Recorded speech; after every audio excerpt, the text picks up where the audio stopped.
நம்ம ஸ்ரீகுமரன் தங்க மாளிகை ட்ரிபிள் ஸ்டார் திட்டத்தில் நீங்களும் ஆகலாம் super star. Download the SKTM Jewel app today. கலைஞரின் 102வது பிறந்த நாளையொட்டி திருப்பத்தூர் மாவட்டம் ஜோலார்பேட்டையில் திமுகவினர் சார்பில் அமைதி பேரணி நடைபெற்றது.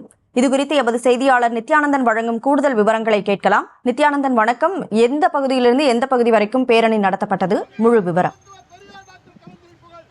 கண்டிப்பாக கன்னிமொழி. அதாவது திருப்பத்தூர் மாவட்டம் ஜோலார்பேட்டில் பார்த்தோம்னா முன்னாள் முதலமைச்சர் கலைஞர் அவர்களின் 102வது பிறந்த நாளை முன்னிட்டு ஜோலார்பேட்டை திமுக நகர செயலாளர் அன்பழகன் தலைமையில் பார்த்தோம்னா போடியூர் முதல், அதாவது போடியூர் பகுதியில் இருந்து ஜோலார்பேட்டை ரயில்வே நிலையம் வரை வீர வணக்கங்கள் கோஷங்கள் எழுப்பி அமைதி பேரணி நடத்தினர். பின்னர் பார்த்தோம்னா இதுல ஜோலார்பேட்டை சட்டமன்ற உறுப்பினர் தேவராஜ் ஜோலார்பேட்டை ரயில்வே நிலையம் அருகே கலைஞரின் உருவப்படத்திற்கு மாலை அணிவித்து மரியாதை செலுத்தினார். அதன் பின்னர் பார்த்தோம்னா திமுக தொண்டர்கள் மற்றும் பொதுமக்களுக்கு இனிப்புகளும் வழங்கப்பட்டது. அதே போல பேருந்து பயணம் செஞ்ச பயணிகளுக்கு இனிப்புகள் வழங்கப்பட்டது. இந்த அமைதி பேரணியில் பார்த்தோம்னா திமுகவின் முக்கிய நிர்வாகிகள், பொறுப்பாளர்கள் மற்றும் தொண்டர்கள் என 1000க்கும் மேற்பட்டோர் கலந்து கொண்டு குறிப்பிடத்தக்கது.